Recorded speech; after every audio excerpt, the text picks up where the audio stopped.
आप सन्यासी हैं, पॉलिटिकल बयान 22 सन्यासी हैं, पॉलिटिकल बयान, ये आप कह रहे हो ना?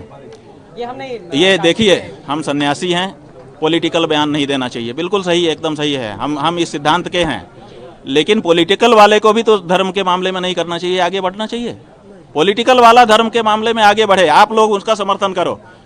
मोदी जी अगर मंदिर में आके धर्म स्थापना करने लगे तो आप लोग उसको एकदम लाइव दिखाओ, और अगर शंकराचार्य मंदिर के बारे में, धर्म के बारे में कुछ बोल दे तो आप कहो कि सन्यासी को नहीं करना चाहिए।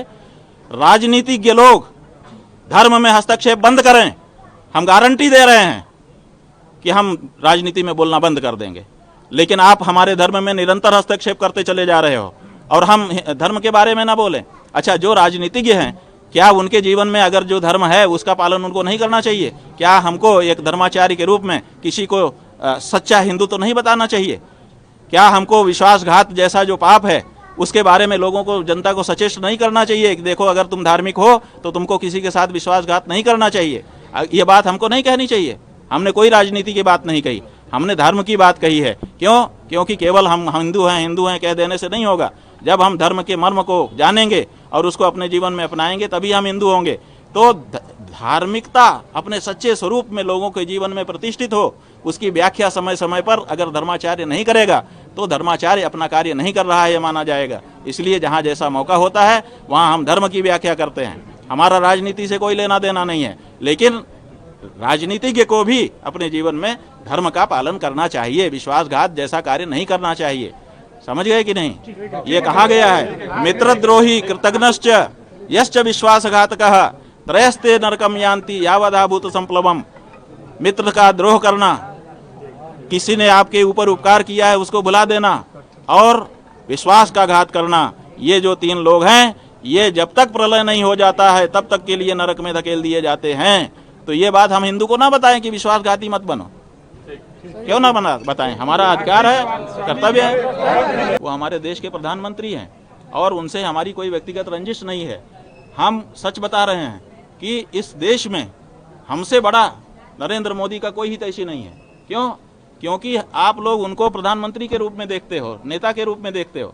हम ये देखते हैं कि कल को इसका भी प्राण छूटेगा, कल इसका भी शरीर छूटेगा, और जब ये यमराज के दरबार में खड़ा होगा तो ये क्या कहेगा? क्योंकि इतने पाप इसके हाथ से करवा लिए जा रहे हैं, इतनी मूर्तियां तोड़वा ली जा रही हैं, इतनी गायों की हत्या करवा ली जा रही है, ये सब करवाए जो अशास्त्रीय कार्य किए जा रहे हैं, धर्म विरुद्ध कार्य इसके हाथ से करवा लिए जा रहे हैं, उसका ये क्या जवाब देगा यमराज के दरबार में? तो हम तो उनके लोक का भी सोच रहे हैं, उनके परलोक का भी सोच रहे हैं, और इसीलिए कड़क शब्दों में, क्योंकि हमारे पास तो दूसरा कोई माध्यम नहीं है कि वो सीधे सुन ले तो हम प्रेम से कह दें, तो इसलिए हमको समय समय पर आप लोगों के माध्यम से उनके गलत कामों के लिए कड़क से कहना पड़ता है। लेकिन हमारे मन में उनके लिए मैल नहीं है, हम उनका अच्छा चाह करके वो ये बात कहते हैं। लेकिन क्या करें, आजकल तो जो सच कहे, जो आपके हित की बात कहे, वही कड़वी बात आप स्वीकार ही नहीं करना चाहते हो। आप समझते हो ये हमारा दुश्मन है, तो आप दुश्मन मान के बैठे रहो। लेकिन उन्होंने आकर के हमको प्रणाम किया, हमको लगा कि इनके मन में भी अब कुछ सफाई हुई होगी, इन्होंने शायद हमारी बातें समझी होंगी, तभी तो अब कड़वाहट नहीं मान रहे हैं। तो हमने उनको मन से आशीर्वाद दिया। अपने गले की पहनी हुई माला, गले की माला पहनी हुई शिष्य को पहनाई जाती है और किसी को नहीं पहनाई जाती है, ये बहुत बड़ी चीज़ होती है। लेकिन हमने वो उनको प्यार से पहनाई और उनको आशीर्वाद दिया। भगवान उनको और ऊंचा ओहदा दें और उनके अंदर शक्ति दें कि उनके हाथों से जो गलत काम उनके चट्टे बट्टे करवा रहे हैं वो कम से कम इस मामले में कड़क हो जाएं। जैसे हम कड़क हैं वैसे ही हम चाहते हैं कि नरेंद्र मोदी इस मामले में कड़े हो जाएंगे। भाई गलत काम हमसे मत करवाओ, करवाना चाहोगे तो हम नहीं करेंगे, इतना तो कहें। वो शिष्य हो गए आपके तो? भाई वो शिष्य हो जाए वो उनसे पूछिए, हमने जो किया हम अपनी बात बता सकते हैं।